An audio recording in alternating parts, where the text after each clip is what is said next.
I am back, and I'm actually going to talk about wrestling with a new concept of mine, and this is going to be called Wrestling Roulette. But this edition is going to be WWE Roulette. Basically, what I do is I'm going to scroll my mouse over the Wikipedia page of who's employed by whichever company I do or whatever, and when it lands randomly, I'm gonna talk about that wrestler, what they've done, what I'd like them to do, whether I think they're any good or whatever. And I'm gonna do maybe 3 or 5, depends if I get bored doing it, you see. And then just give my opinions on where they should be now, or whether they should even be in wrestling, or whether they should be getting a push or just fired or whatever, But yeah, you'll see how this works, and then at the end I may choose a more definitive thing that should be done with that wrestler.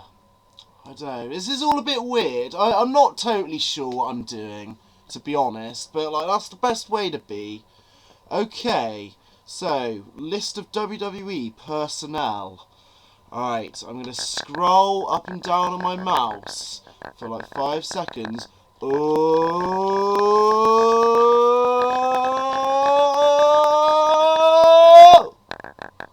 Who've we got? Oh, this is a really bad first one to have. I think even if you watch wrestling these days, you might not even know who he is. Jacob Novak, who was on NXT. He was on this new season of NXT, and I think he was on the last season or one of them. I don't know. I kind of lost a lot of interest after the second season of NXT. And obviously, it's quite surprising that anyone would have interest to begin with, because of the way that show was handled. There's so much hit and miss stuff on the first 2 seasons of NXT, and I'm not surprised. But on the 3rd season, of course, with just the women, it was car crash television. It was pretty fucking hilarious. But Jacob Novak, I don't really know a lot about this guy. To me, he looks a bit like when Triple H was Hunter Hearst Helmsley, when he was the blue blood aristocrat kind of guy.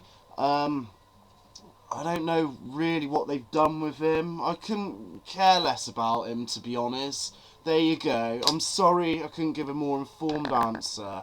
Right, next one. Whoa!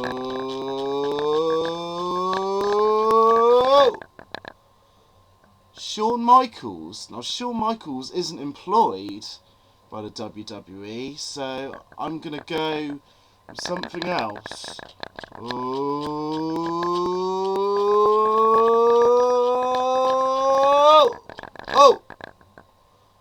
Good old JR, Jim Ross. Jim Ross should be on commentary more often, I think. I think Jim Ross, I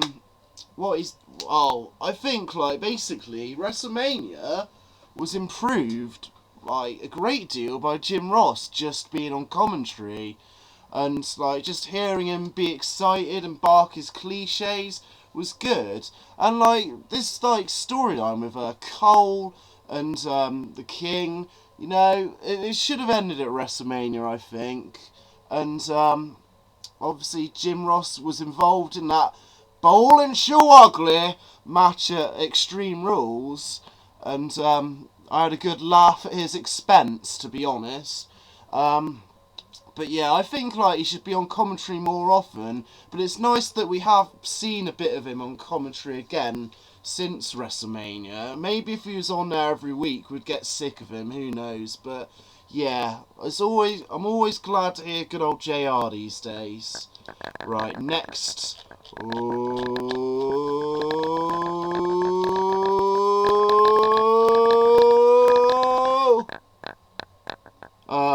FCW, nah.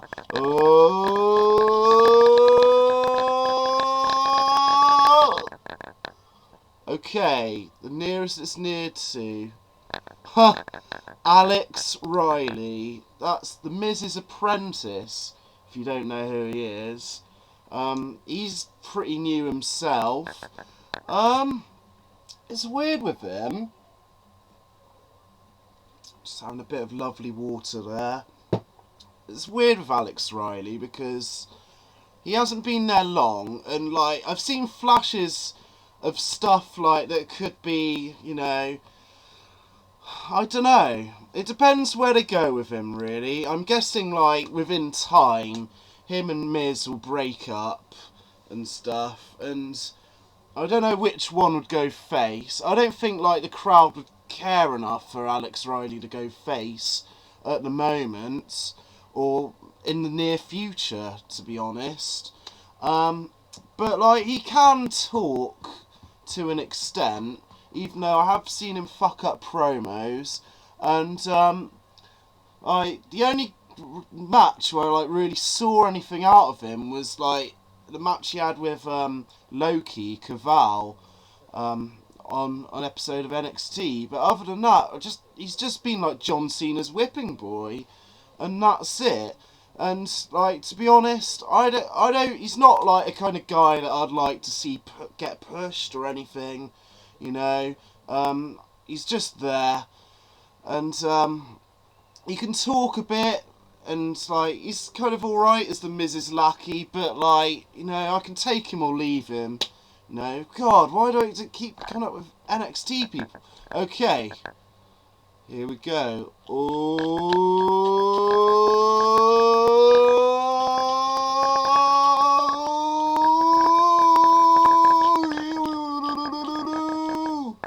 Okay. Oh, this is a bit better. Mark Henry. Well, not much better because it's Mark Henry. But yeah, Mark Henry. Right.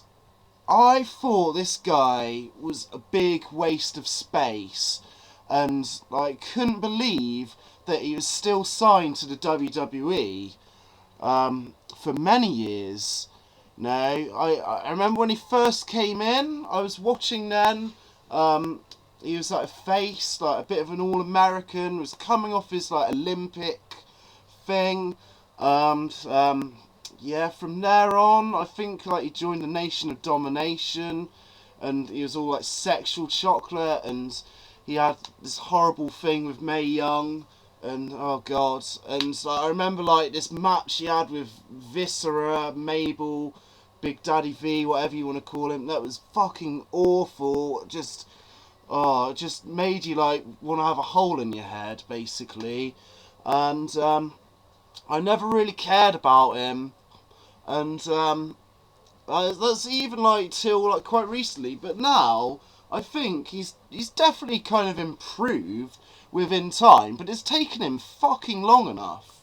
You know, he's been there nearly 15 years and still hasn't shown a lot. And it looks like he's like in line for like a push again. And every so often he does get a push. Because I guess like Vince is like, oh, we've got to use him because he's been there so long. And the only way I think he's been signed so long is that he must be like a really nice, helpful guy backstage or something like that. Because other than that, like, you know, he's just like a big guy. And like, in a way, like WWE has kind of been devoid of like the big threatening monster guys, like for ages. I think not like it's not like how it's been since the 90s. Maybe it's because I'm older and like, you know, kayfabe got broken, and I like live. And when I was younger, like I believe wrestling was real back in the 90s and stuff. And like a lot of kids did for a little bit. You know, you could suspend your disbelief a lot better. But Mark Henry, you know, he showed me something when he's used as a like monster, like in the Money in the Bank match at WrestleMania years ago. He like showed me something there. I thought he did like quite well, and like he seems to be able to like move a bit better. So he kind of does have a purpose like that. But even still, no, he shouldn't have been hired for like this long, and I'm surprised he's still there. So yeah, that's my opinion on Mark Henry. Alright, I think I'm going to do one more, because it's 10 minutes. Oh!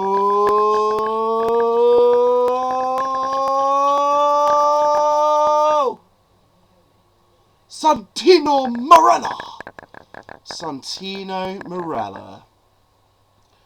When he first came in, he was like billed as like some random Italian guy. Won the Intercontinental title his first night on TV due to Bobby Lashley. No! You bastards! I don't think anyone, well, if you're watching it around that time, you'd know what I mean about Bobby Lashley. But, yeah, Santino Marella, didn't think much of him to start with. He came into his own when he was like being more cowardly and just being a bit of a shit to Maria and running away from Umaga. And like for a while, he was a good, fresh, like comedy kind of character on Raw, I thought. And I was kind of entertained by what he did, like up until probably a little bit before he like started dressing as a woman and stuff. And he had, and like some of that stuff with Beth Phoenix was getting a bit too ridiculous. And then for a while after that, I was just like kind of like, oh whatever, take or leave him.